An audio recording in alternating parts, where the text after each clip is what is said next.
Hello বন্ধুরা, কেমন আছো তোমরা সবাই? শুভ সকাল। আজকে দেখো চিকু এই সকাল সকাল আদর খেতে চলে এসছে। আজকে ব্লগটা এখান থেকে শুরু করছি। প্লিজ আমার ভিডিওটা দেখো তোমরা।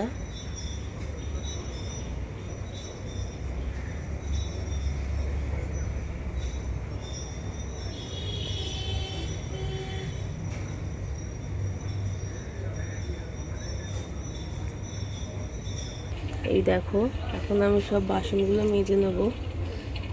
সকালে বাসি কাজ সেরে নিই।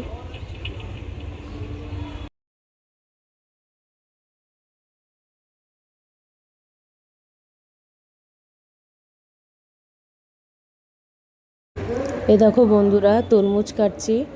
তরমুজটা অর্ধেকটা কেটে কিছুটা খাবো, আর বাদবাকিটা দেখবে আমি রস করছি।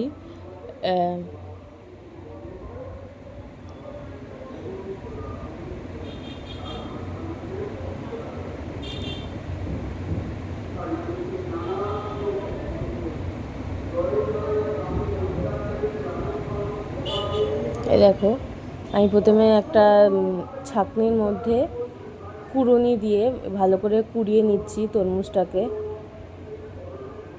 একেবারে ন্যাচারাল, একদম হাতে তৈরি করছি, কোনো কিছু সাহায্য নিচ্ছি না, একদম নিজে পুরো কুড়িয়ে নিয়ে ভালো করে কুড়িয়ে নিয়ে যে রস বের করে দিলাম। এ দেখো পুরো ইয়েটা বের করে নিয়ে সব দানাগুলো কি সুন্দর সব বেরিয়ে গেল। এবার দেখো আমি একটুখানি লেবুর রস, বিট নুন আর গোলমরিচ গুঁড়ো দিয়ে ভালো করে একটু নাড়িয়ে নিচ্ছি।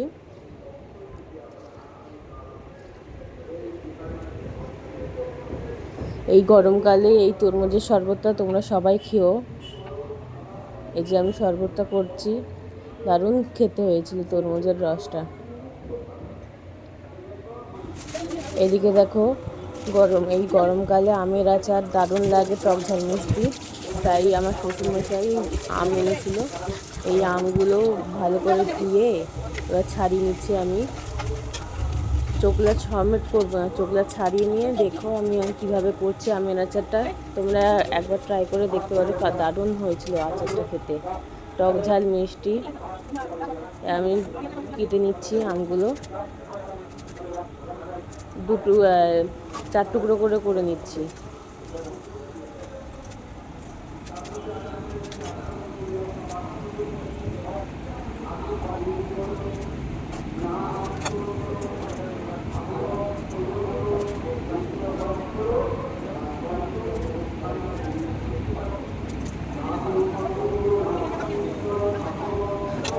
এবার আমগুলোতে নুন আর হলুদ মাখিয়ে রেখে দেবো।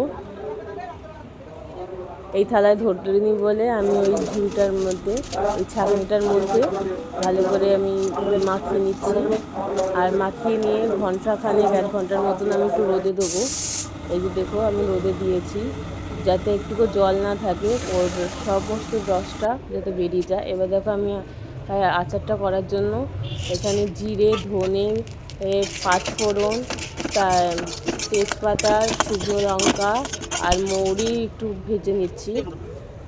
তারপরে কড়াইতে সর্ষের তেল আর 1 চামচ হলুদ, 1 চামচ লঙ্কার গুঁড়ো, 1 চামচ নুন দিয়ে আমটাকে একটু নেড়ে নিচ্ছি।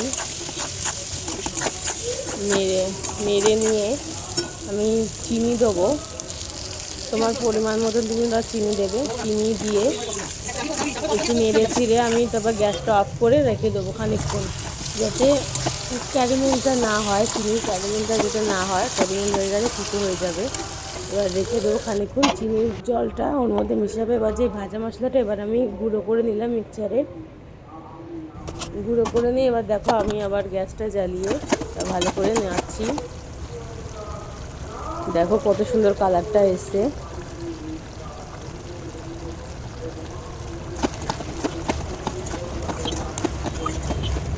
খানিকক্ষণ, বেশিক্ষণ না সময় লাগে না এই আচারটা করতে, 10-15 মিনিটের মধ্যে আচারটা হয়ে যায়। এবার দেখো আমি ভাজা মশলাটা দিয়ে আবার খানিকক্ষণ নেড়ে নেবো। দেখবে আমগুলো কি সুন্দর নরম হয়ে যাবে। এবার এই যে আমি নামিয়ে নিয়েছি, এই যে আমি আর একটা পাত্রে নিয়ে নিয়েছি। তোমরা চাইলে কাচের বয়ামেও রেখে দিয়েবে, আর যদি অনেক দিন রাখতে চাও, যদি এক চামচ তাহলে ভিনিগার দিয়ে তাহলে নেড়ে নেবে, তাহলে অনেক দিন থাকবে, 1 বছর মতন থাকবে। আমাদের তো সবাই একসাথে খেয়ে নেবে বলে আমরা বাটিতেই রেখেছি। আমরা তাতে এই দেখো আমি কি সুন্দর নিয়েছি, বাটিতে নিচ্ছি। আজকের মতো এইটুকু, ধন্যবাদ সবাই।